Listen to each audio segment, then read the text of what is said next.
Film satu ini adalah film yang hitungannya sangat susah untuk gue review. Bahkan lebih susah daripada ketika gue nge-review film recap dari Bushido. Kita bahas.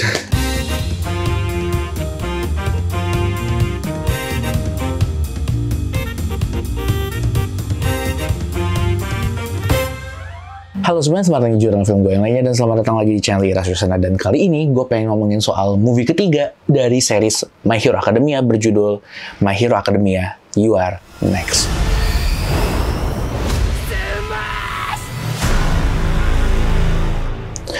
Oke, jadi ini adalah film original, sama kayak movie-movie sebelumnya.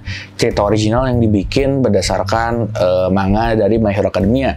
Dimana di film original kali ini mereka ngambil latar waktu kemungkinan antara sebelum season 7 atau babak awal season 7 sebelum penyerangan melawan Shigaraki Tomura dan All For One.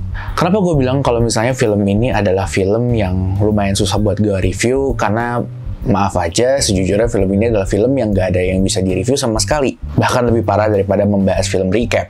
Karena ya basisnya recap itu bisa kita bahas lah. Apa yang dihapus, apa yang ditambah, apa yang dikurang, dan apa yang dimanfaatkan daripada fitur bioskop itu di dalam sebuah film yang di-recap. Sedangkan ini adalah movie original dari sebuah komik My Hero Academia yang jujur secara cerita dan semacamnya bisa gue bilang ini adalah another template dari cerita superhero khususnya My Hero Academia. Ya gue bisa anggap kalau misalnya ini anggaplah kayak sebuah cerita My Hero Academia lainnya yang cukup diganti karakter penjahatnya aja. Ya modifikasi lah sedikit-sedikit ceritanya. Tapi bukan berarti film ini adalah bukan film yang gak bisa dinikmati sama sekali.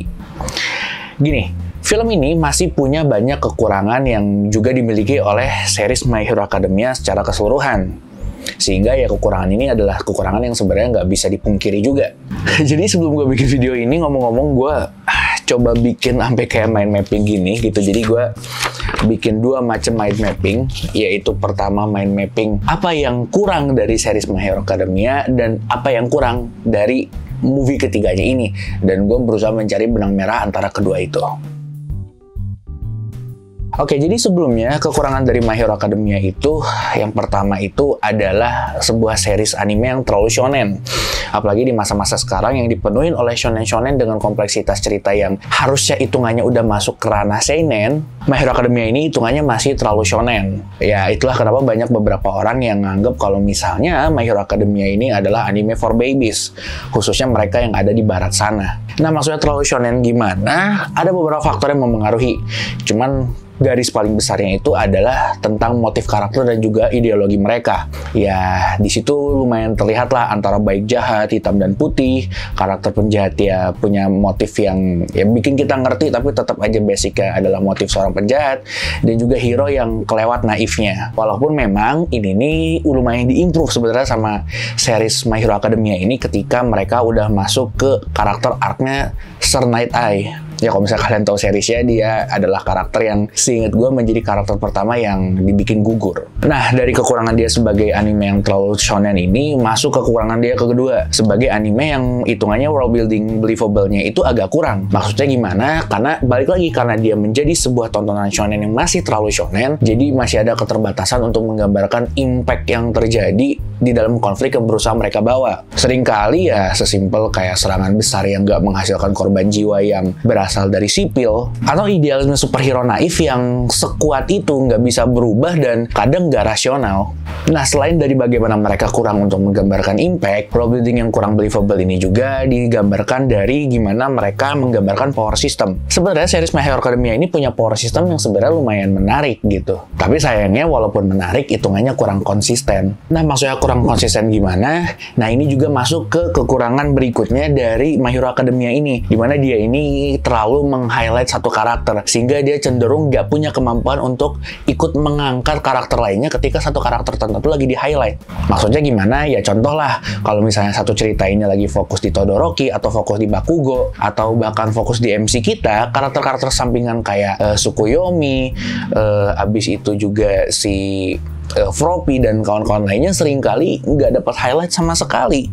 Begitupun sebaliknya, ketika lagi pengen mengangkat cerita Froppy ataupun Tsukuyomi, mereka benar-benar melupakan keberadaan 3 karakter utama yang tadi gue sebutin itu. Nah, dari sini balik lagi ke power system yang tadi gue sebutin. Jadi ketika berusaha meng-highlight satu karakter tertentu, mereka berusaha menghadirkan mekanik quirk yang bener-bener jenius di sini gitu. Digambarin lah kalau misalnya karakter itu pakai otak, battle-nya itu melibatkan pertimbangan plus minus kelebihan kekurangan dari satu quirk tertentu. Tapi ketika melihat karakter lain yang mereka mau nggak mau harus digerakkan tapi belum punya waktu untuk meng-highlight itu juga karena highlightnya lagi dipakai di satu karakter lain itu tadi, jadinya ya karakter yang lagi nggak dapat highlight itu sekedar nyerang-menyerang tanpa ada strategi atau logika tertentu. Ini kekurangan yang mungkin bakal kalian temuin di beberapa arc-arc di seriesnya. Walaupun kalau gue lihat ya di season belakangan ini itu lagi agak diminimalisir, khususnya season 7, karena memang itu adalah sebuah arc yang pengen di setup untuk ya udah ngegerakin semuanya. Walaupun kalau kalian amatin lagi, semuanya pasti masih kayak gitu. Contoh deh yang ada di season 7 kemarin. Walaupun menurut gue sebenarnya lumayan menarik, tapi tetap aja ada celah seperti itu. Contoh kayak Shigaraki pas ngelawan Bakugo. Jujur itu adalah bentuk improvisasi, karena walaupun pada akhirnya Bakugo digambarkan punya progres yang stagnan, seenggaknya di sini ada mekanik yang dikembangkan. Kita bisa lihat lah di sini menariknya cara kerja quirk Bakugo, improvisasi yang bisa dia dapetin di lapangan untuk ngelawan Shigaraki sambil mengulur waktu si Deku. Walaupun ya balik lagi, itu semua nggak ngasih progres. Dan itu berdampak kemana? Ya berdampak ke penceritaan quirknya si Shigaraki Tomura. Di studi kasus yang tadi itu justru itu malah berakibat dengan quirknya Shigaraki Tomura yang kesannya jadi nggak ada mekanisme sama sekali, cuma sekedar karakter imba yang nggak punya alasan sama sekali. Nah, dari itu semua, kekurangan yang timbul dari itu semua juga adalah My Hero Academia yang seringkali nggak ngasih pendalaman karakter yang menarik dari cara penceritaannya. Ya dari alasan terlalu shonen yang naif itu, habis itu world building yang agak rebutan karena impact yang pengen dibikin se-shonen mungkin, ataupun power system yang bertemburan dengan highlight yang pengen mereka kasih. Ini semua menyebabkan mereka tuh kayak nggak punya waktu untuk menceritakan karakter yang banyak ini dengan penceritaan yang enak dan natural. Jadi semuanya ya udah ditumpuk aja dalam satu conversation, satu dialog. Maksudnya gimana? Ya nggak sedikit lah perkenalan karakter yang kesannya itu mereka dikasih satu ruangan, ketika mereka lagi gelut, bertumbuh, mereka berhenti dulu dan mereka menjelaskan mereka siapa, ngapain, quirknya apa, dan idealismenya apa. Dan itu nggak sedikit. Ya lihat aja Shigaraki Tomura, cara memperkenalkan dia ya kalau nggak dari flashback di tengah-tengah berantem, flashback di momen-momen tertentu, tapi yang paling banyak adalah dia meneriakan hal-hal itu ketika lagi berantem. Dan itu terus berulang, formatnya terus dipakai di berbagai karakter. Dan di beberapa titik itu semua lumayan mempengaruhi ke bagaimana mereka berusaha membangun hubungan beberapa karakter. Walaupun, nah ini poin yang sebenarnya masih bisa diperdebatkan, bahkan jadi dilema di gue sendiri. Gue ngerasa pendalaman karakter kurang, cara penyampaiannya terlalu konvensional. Tapi masih ada aja momen-momen di My Hero Academia yang bikin gue ngerasa respect atau bahkan terbawa perasaan. Ya baru-baru ini di season 7 adalah ya ceritanya Toga sama Uraraka. Dan ya sesuai dengan dugaan gue, cuma untuk ngejelasin kelemahan My Hero Academia aja udah ngabisin waktu pas rekaman ini kurang lebih 11 menit. Gue nggak tahu kalian bertahan nonton sampai sekarang apa enggak. Jadi sekarang gue bakal coba aja untuk mengelaborasikan kekurangan itu ke kekurangan movie ketiga ini. Ya pokoknya kekurangan tadi udah banyak lah juga ditemuin di movie ini. Contohnya yang pertama tadi of course pendalaman karakter.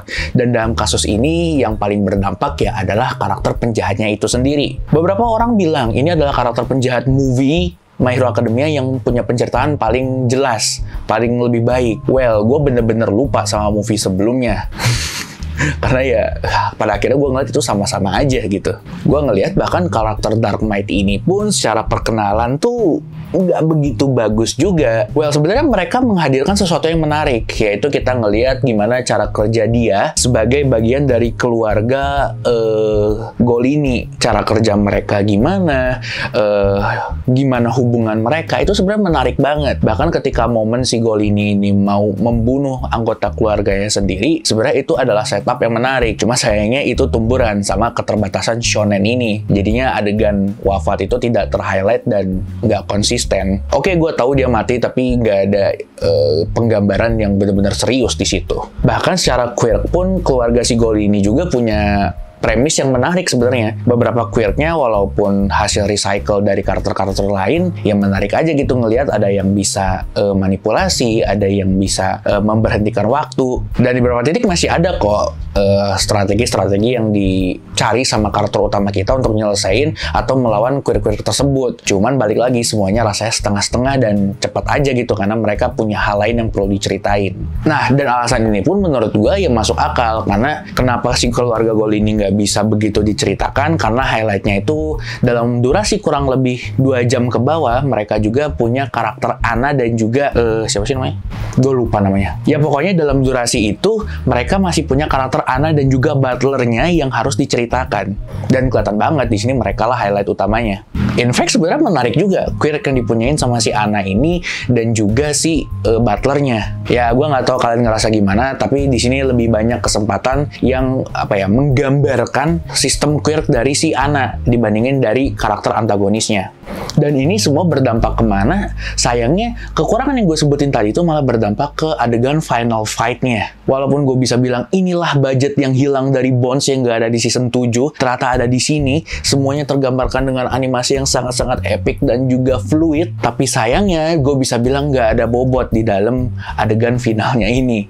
Gak ada mekanik yang gimana-gimana. Mereka gak ada strategi tertentu. Mereka benar-benar cuman adu kekuatan besar-besaran mana, dan kesimpulannya jelas. Lebih besar kekuatan karakter utama kita, Deku. Ya simple, quirk si penjahat itu cuman quirk alchemy, dia bisa mengubah satu barang jadi benda lain, tapi di level up pakai quirknya si Anna, itu doang. Bahkan karakter kita pun nggak perlu pakai otak, tidak perlu melakukan trik-trik tertentu untuk bisa mengalahkan si penjahat utama ini. Dan kalau balik lagi ke sebelum adegan finalnya, bahkan gue nggak tahu kemana tuh anggota keluarga Gold ini yang bisa teleport, yang tadinya dilawan Bakugo dan juga Todoroki. Kemana mereka? Penyelesaiannya nggak jelas, sehingga nggak kelihatan. Nggak cuma adegan final yang itu, Endeavor di sini juga digambarkan sebagai hero profesional yang profesional.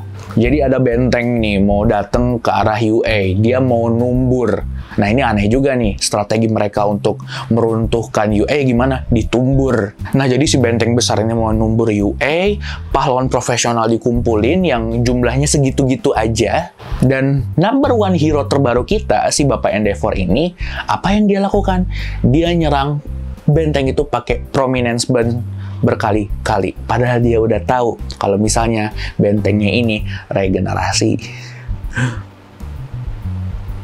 Jadi yang paling terlihat dari movie ketiga ini adalah kekurangan My Hero Academia dari segi power sistemnya. Ya walaupun itu juga dipengaruhi oleh kekurangan-kekurangan lainnya itu tadi. Jadi banyak banget lah di sini karakter yang digambarin cuman disuruh berantem untuk memunculkan kehadiran mereka saja tanpa ngasih progres apapun ke cerita. Semuanya ada cuman untuk ya masang badan. Mereka nggak berdampak, yang diserang nggak berdampak, tindakan mereka nggak berdampak. Mengulur waktu ya mungkin, tapi nggak juga. Ya, walaupun gue udah yeping soal kekurangan dari My Hero Academia, khususnya movie ketiganya di video ini, yang ketika gue rekaman ini udah tembus 18 menit, bukan berarti film ini nggak punya keunggulan atau momen-momen menarik yang bisa gue lihat. Ada sih poin plus yang masih gue temuin di film ini. Yang pertama adalah sequence awal. Menurut gue ya, menariknya dari My Hero Academia, ya karena basicnya gue juga masih suka sama superhero, mereka itu bisa aja gitu bikin beberapa momen yang terkesan epic dan menarik. Salah satu yang paling gue highlight yang lupa gue bahas di beberapa kali gue rekaman sebelumnya adalah ketika Deku keluar dari truk. Itu keren banget. Ya lu tau lah, itu tipikal superhero entrance Marvel gitu, kayak Captain America pas mau lompat dari helikopter, dia berdiri di belakang di ujung pintu truknya kebuka pelan-pelan, dia kayak ngelayang pelan-pelan, terus pakai quirk generasi keberapa gue lupa, besok mundur set, naik baru meluncur, terus gitu. Itu keren, dan gue nggak bisa bohong kalau misalnya nyari semua sequence di sini pakai animasi dan juga sinematografi yang fluid banget. Dan menurut gue tapi malah sungguh disayangkan kenapa mereka malah melempar budget besar-besaran di sini daripada di season 7. Kenapa? Perlu uang. Ya udah, final season, beberapa season di akhir aja udah potong jadiin movie rilis di bioskop. Kayak anime shonen sebelah yang juga 11-12 lah sama elu citranya. Ngapain bikin movie original yang secara story nggak kuat, tapi dibikin overkill Gue nggak bohong, banyak banget animasi bagus di sini. Cuma dengan cerita yang kayak gitu, kesannya jadi overkill. Nah, sebagai sebuah bagian dari series My Hero Academia, gue nggak bisa menilai secara objektif dengan keseluruhan season-season yang udah tayang atau movie-movie yang udah tayang, tapi guanya bisanya bandingin sama apa yang baru-baru ini gue tonton, yaitu season 7-nya. Dan bisa gue bilang, ceritanya jauh lebih menarik di season 7. Kenapa? Karena kekurangan-kekurangan yang gue sebutin dari tadi, itu nggak sedikit loh yang di-improve di season ke-7-nya ini. Walaupun belum maksimal. Masih ada kekurangannya, tapi ya mereka berusaha keras untuk tidak melakukan hal itu. Bro, pada akhirnya gue tetap lebih semangat ngelihat adegan fight Bakugo versus si Shigaraki daripada adegan battle trio kita ngelawan seorang yang disebut Dark Knight dengan animasi yang gila-gilaan, tapi landasannya nggak ada. Nah, selain kelebihan film ini yang punya production value yang keren banget, menariknya, dua karakter yang jadi highlight di film ini justru menarik perhatian gue, yaitu si Anna dan juga butlernya. Nggak ada penceritaan kompleks, nggak ada pendalaman karakter yang gimana-gimana, tapi dari adegan sederhana, mereka bisa memperlihatkan sebuah relationship yang lumayan romantis, tipis-tipis. Ya, temen gue sih kayak, apaan dah, mungkin ya. Tapi kalau gue ya cukup terbawa ketika melihat adegan itu. Bahkan gue nggak bohong, di bioskop tempat gue nonton, orang-orang wibu-wibu itu yang juga nonton, sampai agak jerit-jerit ngelihat momen mereka itu. Padahal bukan adegan romance yang gimana-gimana banget, kayak ciuman atau gimana, enggak. Tapi semuanya terasa wholesome. Nah, kalau mau dielaborasiin lagi, balik lagi ke series My Hero Academia secara keseluruhan, kalau berkaca dari karakter Anna dan juga si butlernya ini, apa sih yang bikin kita sebenarnya bisa invest sama karakter-karakter yang ada di sebuah anime, khususnya My Hero Academia, di beberapa titik? Justru mereka bisa mendapatkan itu dengan cara menampilkan adegan-adegan yang sederhana, atau simbolisasi yang kesannya innocent. Nah, kalau balik lagi ke season 7, which is gua lumayan terenyuh melihat Toga versus Uraraka, ya mungkin bisa dibilang alasannya adalah karena gue ngelihat sesuatu yang nilainya itu, fundamentalnya itu innocent dan polos di konflik mereka berdua. Walaupun kalau kita lihat ya di sepanjang cerita mereka nggak sering ketemu dan semacamnya. Cuman sayang, waktu yang dimiliki oleh seri My Hero Academia untuk ngelakuin itu berkali-kali itu nggak banyak. Karena ya sekali lagi, banyak yang karakter yang harus diperkenalkan dan mau nggak mau highlight-nya harus ganti-gantian. Oke, jadi gitu aja dulu pembahasan gue kali ini soal movie ketiga My Hero Academia, aka ngerosting My Hero Academia secara keseluruhan. Ini adalah review gue yang paling nggak proper. Gue masuk ke pembahasan filmnya tadi baru di berapa tuh? Baru di menit ke-8, kalau nggak salah ya, apa ke-11. Dan sekarang ketika rekaman udah tembus 25 menit. Gue nggak tahu nih berapa banyak yang di-cut. Harusnya tadi gue banyak bengong sih, tapi kayaknya bengong nggak nyampe semenit 2 menit deh, gitu. Tapi sekali lagi, sebelum gue di-hate sama orang-orang, jujurlah, gue ini adalah orang yang hitungannya masih menikmati My Hero Academia. Walaupun ketika nonton season 7, gue nontonnya nge-batch, nggak seasoning. Karena dari apa yang gue lihat di season 6, ya gue agak drop lah. Tapi surprisingly, ternyata season 7 itu menghadirkan cerita sederhana yang lumayan seru untuk diikutin. Yang mungkin kalau disingkat, My Hero Academia You Are Next ini adalah another movie My Hero Academia untuk menonton My Hero Academia yang menampilkan sequence-sequence dan juga momen-momen yang bombastis. Not gonna lie, dengan adanya lagunya Yuki Hayashi, lu mau sejelek apapun ceritanya, tapi ketika ditampilkan lagu You Say Run, ya udahlah, itu udah jadi epic dan wah, bikin bergidik. Walaupun bergidiknya beda ketika gua ngelihat Shigaraki versus Bakugo, gitu sih. Sayang banget budgetnya. Kenapa nggak dipakai buat lebih ngebagusin lagi Bakugo versus Shigaraki? Biar jari-jarinya Shigaraki nggak harus 3D gitu kan. Wah, gimana nih ngedit video ini? Udahlah, sebakal racun guys.